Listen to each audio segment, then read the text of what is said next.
તો નમસ્કાર મિત્રો, વિડીયોમાં તમારું ફરીવાર હાર્દિક સ્વાગત છે। તો હાલમાં મિત્રો સૌથી મોટા સમાચાર મળી રહ્યા છે કે મહાકુંભના મેળામાં 17 લોકોના મોત થયા છે।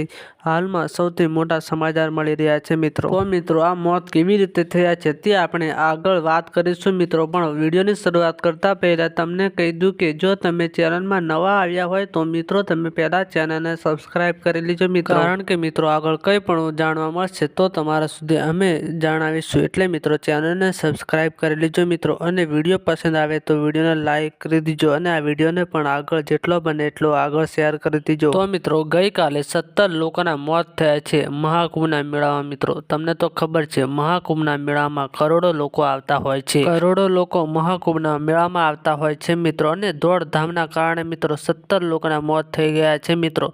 તો તેમના માટે હોમ શાંતિ લખવાનું ભૂલતા નહીં કોમેન્ટ બોક્સમાં મિત્રો, અને આ વિડીયોને પણ જેટલો બને એટલો આગળ શેર કરી દીજો। અને અત્યાર સુધી મિત્રો 17 લોકોના મોત થઈ ગયા છે એવું જાણવા મળી રહ્યું છે મિત્રો સોશિયલ મીડિયા ઇન્ટરનેટ દ્વારા। તો મિત્રો તમે મહાકુંભના મેળામાં ગયા છો કે નથી ગયા કોમેન્ટ કરવાનું ભૂલતા નહીં। અને મિત્રો લાખો કરોડો લોકો આવતા હોય છે મહાકુંભના મેળા મિત્રો, અને અચાનક આ 17 લોકોના દોડધામના કારણે મોત થઈ ગયા છે મિત્રો। અને મહાકુંભના મેળામાં દરરોજના લોકો આવતા હોય છે, લાખો કરોડોની ભીડ જોવા મળતી હોય છે। તો મિત્રો તમે આ ઘટના વિશે શું કહેવા માંગો છો કોમેન્ટ કરીને જરૂર જણાવજો। મહાકુંભના મેળામાં 17 લોકોના મોત થઈ ગયા છે, એટલે મિત્રો તેમના આત્માને શાંતિ મળે તે માટે કોમેન્ટ બોક્સમાં ઓમ શાંતિ લખવાનું ભૂલતા નહીં મિત્રો। અને મિત્રો ચેનલને સબસ્ક્રાઇબ કરી નથી તો પહેલાં તમે ચેનલને સબસ્ક્રાઇબ કરી લેજો મિત્રો, જેથી આગળ કંઈ પણ અપડેટ હશે તે તમારા સુધી અમે પહોંચાડીશું। એટલે મિત્રો આજના વિડીયોમાં આટલું જ, મળીએ આપણે નવા વિડીયોમાં।